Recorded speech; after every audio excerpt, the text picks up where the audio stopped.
Parental choice, charter schools, portable vouchers, merit-based teacher pay and tenure, authority with responsibility for principals and superintendents, power to weed out bad teachers. It sounds like a list of education reform pipe dreams, but it's actually what Governor Bobby Jindal signs into law this week when he puts his pen to two bills just passed by bipartisan majorities of the Louisiana state legislature. I'm PJTV's Scott Ott, joined by Stephen Green and Bill Whittle. Men, Governor Jindal made education reform his big issue and won re-election in a landslide in November. Actually, the Democrats didn't even put up a serious challenger. About 100 days into his second term, he delivered on his promises. Of course, the big teachers' unions hate the reforms, but Louisianans are tired of living in an educational backwater, and they've now seen what parental choice can do.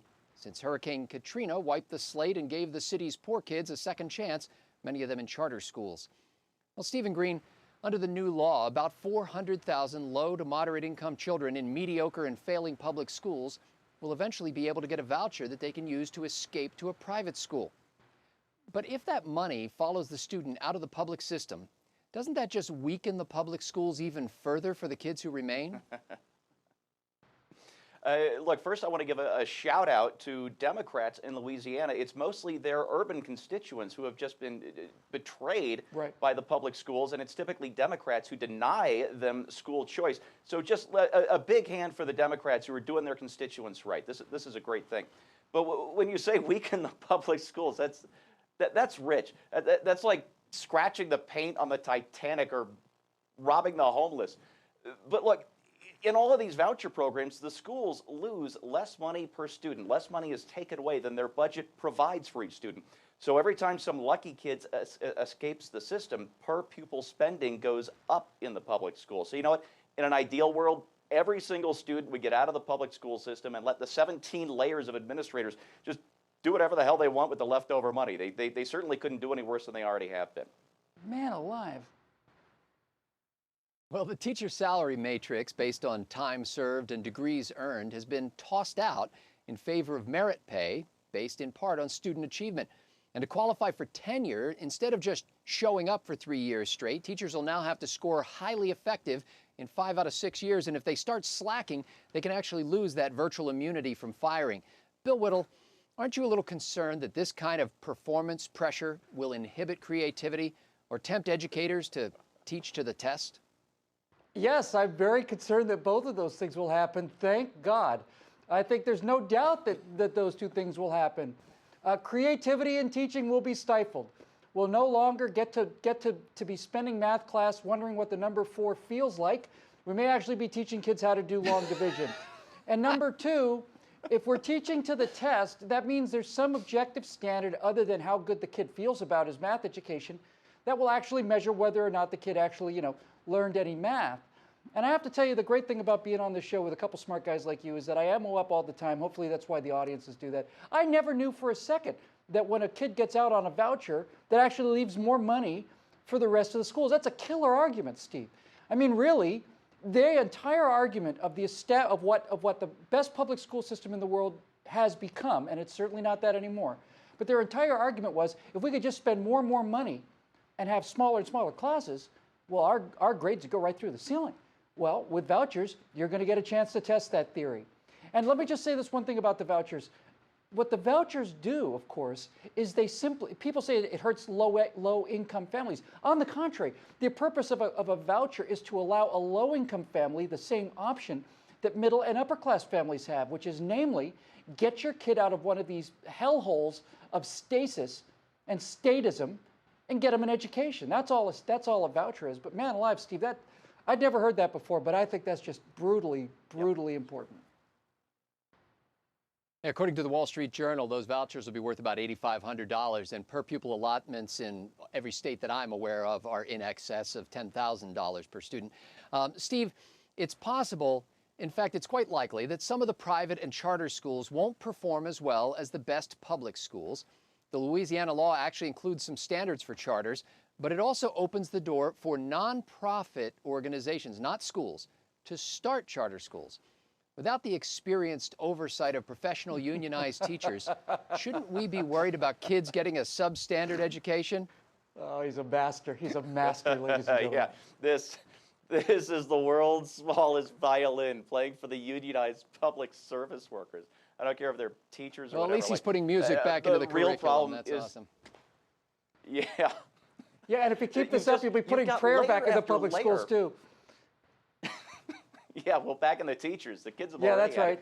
Like you've got this layer after layer of these useless Marxist administrators, and they can kiss my, well, look, public education for poor kids, for city kids, it's broken. It's just broken.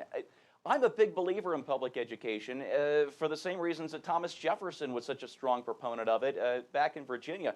But I've lost my faith in public educators. Bobby Jindal, he's on the right path here, but honestly, for the rest of it, it might just be time to nuke the site from orbit. It's the only way to be sure. Only way to be sure, yeah. Well, Bill, the teachers union say they want reform, but not this kind of reform. They want, quote, responsible reform. And so they've mounted petition drives to recall both Governor Jindal and the Speaker of the House. Now, isn't it great to see teachers setting a constitutional example for the kids, actually petitioning their government for redress of grievances? And no doubt they'll be constitutionally forcing their kids to go out and join them on the protest lines. Well, of course, look, they've got their right to speak their mind. They have a right to unionize. I'm not sure that there's the public sector has a right to unionize, but that's a different discussion. And listen, I agree with Steve's sentiment. I think I'm parsing the words.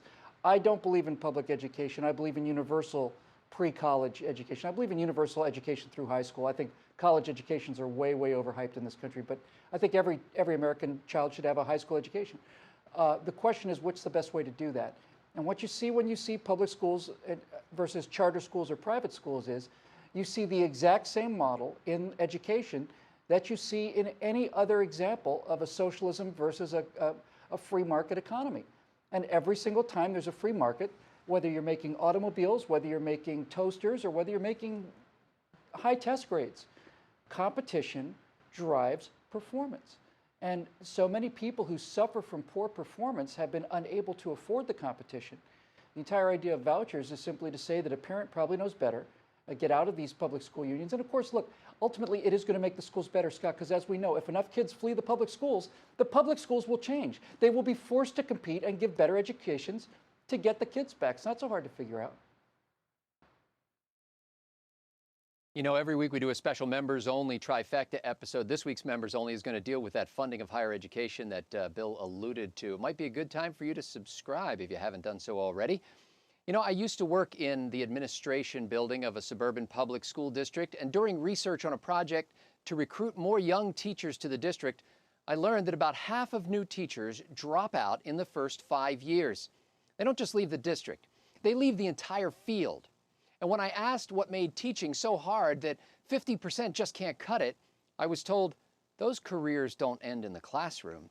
Enthusiasm for education dies in the teacher's lounge.